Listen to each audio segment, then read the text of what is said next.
I can't remember that discussion. And all dogs had some participation in that. But when you start looking at dogs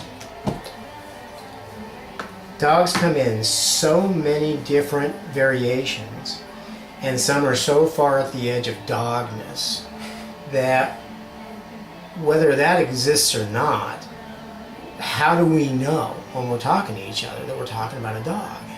Mm-hmm. And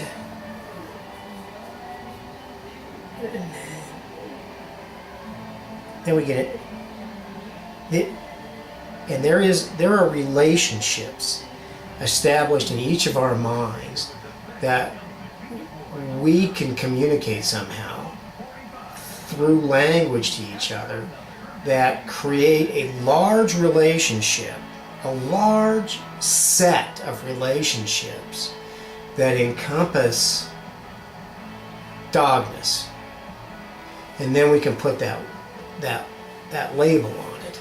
So that the experience that a large number of people, a culture has with wax, and the fact that what we see as a hard paraffin substance that when heated becomes a clear fluid, and then as it cools becomes that hard substance again. The relationship, which is that encounter, that shared in many minds and being able and being communicated by the relationship of a variety of labels between those minds creates that waxness. Or it doesn't create the waxness, but it allows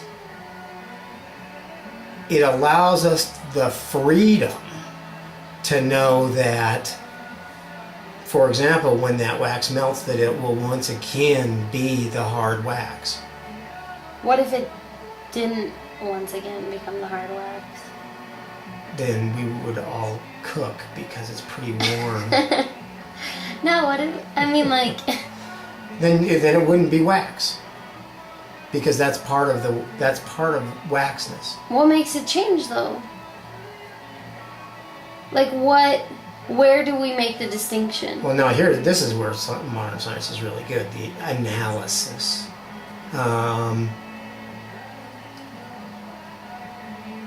We can identify behaviors when it's both a fluid and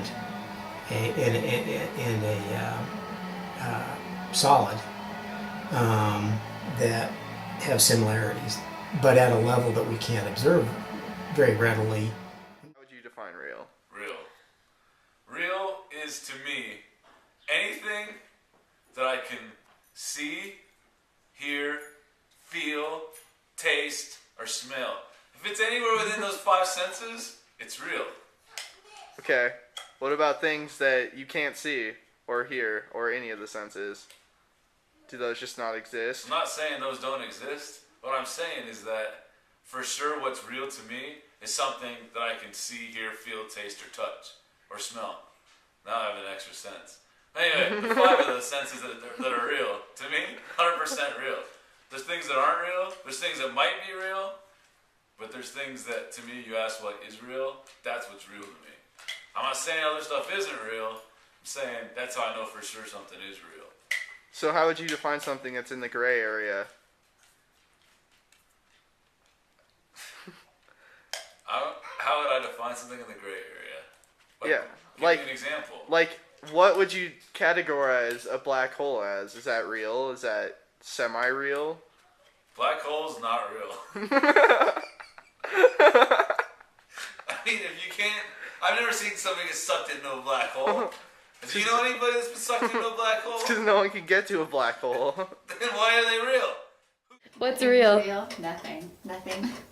Everything. Nothing comes from nothing. Nothing exists. Haven't you seen The Matrix?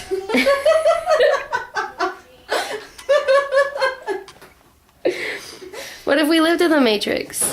How do you know that we don't? Say we don't. How do you know that we don't live in the Matrix? See, I'll ask all the Megan, how do you know we're not in the Matrix? We might be.